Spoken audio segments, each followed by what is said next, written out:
First சக்தி film ஃபேக்ட்ரின்னா பார்த்துட்ருப்பேன் சில ஆடெல்லாம் ரொம்ப செலக்டிவாக தான் இருக்கும். ஓ! அந்த படம் அவங்க பண்ணுறாங்கன்னா நல்லாயிருக்கும் போல இருக்கு.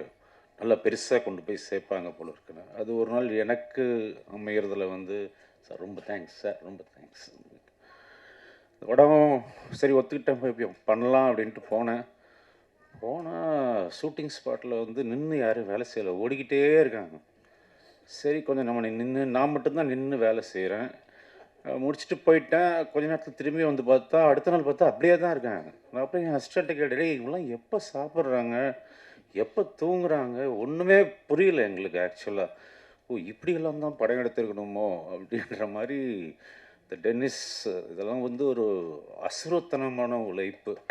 அந்த உழைப்புக்கு வந்து டெஃபினட்டா ஒரு கூலி கடவுள் குடுப்பான்னு வேண்டிக்கிறேன் நான். எனக்கு அவர பர்சனலா தெரியாது. அவர் ஒரு ஆர்டிஸ்ட் மாரி கூட இருந்தாரு. அப்புறம் ஒரு நாள் டென்னிஸ் சொன்னாரு, "சார் இவர் தான் ப்ரொடியூசர்ன்னு." ஓ! சரி.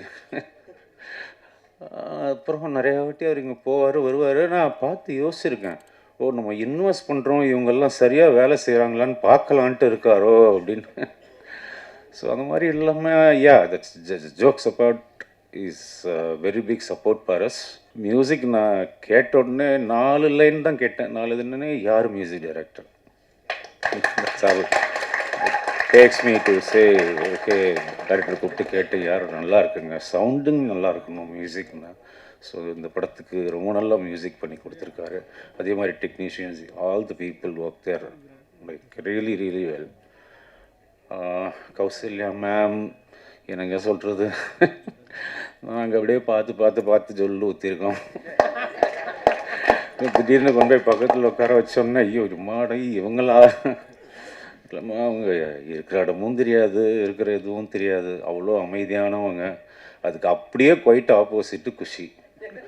அவங்க எங்கேயோ இருந்தால் கூட இங்கே நம்மளுக்கு தெரியும், ஓ இங்கே குஷி இருக்காங்க அப்படின்ற மாதிரி.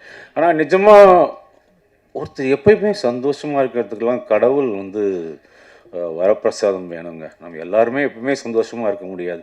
அந்த முகம் கொஞ்சம் கூட சோர்ந்து போய் நான் பார்த்ததே இல்லை. எப்பயுமே சிரிப்பு தான் சிரிப்பு தான். அதுக்கு மாதிரி அது இன்னொன்று கேட்டுக்கிறேன் நான். உங்களுக்கு எப்போ எப்போ என்ன தடங்கள் இருந்தாலும், எந்த மனசுக்கு கஷ்டமாக இருந்தாலும் குஷியை கொஞ்சம் தமிழ் பேச சொல்லுங்கள், உடனே எல்லாம் சரி. ஸோ இது ஒரு நல்ல டீம். இது இது ரொம்ப பெருசாக வரணுன்ட்டு நான் வாழ்த்திக்கிறேன். தேங்க்யூ. இந்த வீடியோ உங்களுக்கு பிடிச்சிருந்தா லைக் பண்ணுங்க, ஷேர் பண்ணுங்க, கமெண்ட் பண்ணுங்க. மறக்காம OH சினிமா சேனலுக்கு சப்ஸ்கிரைப் பண்ணுங்க.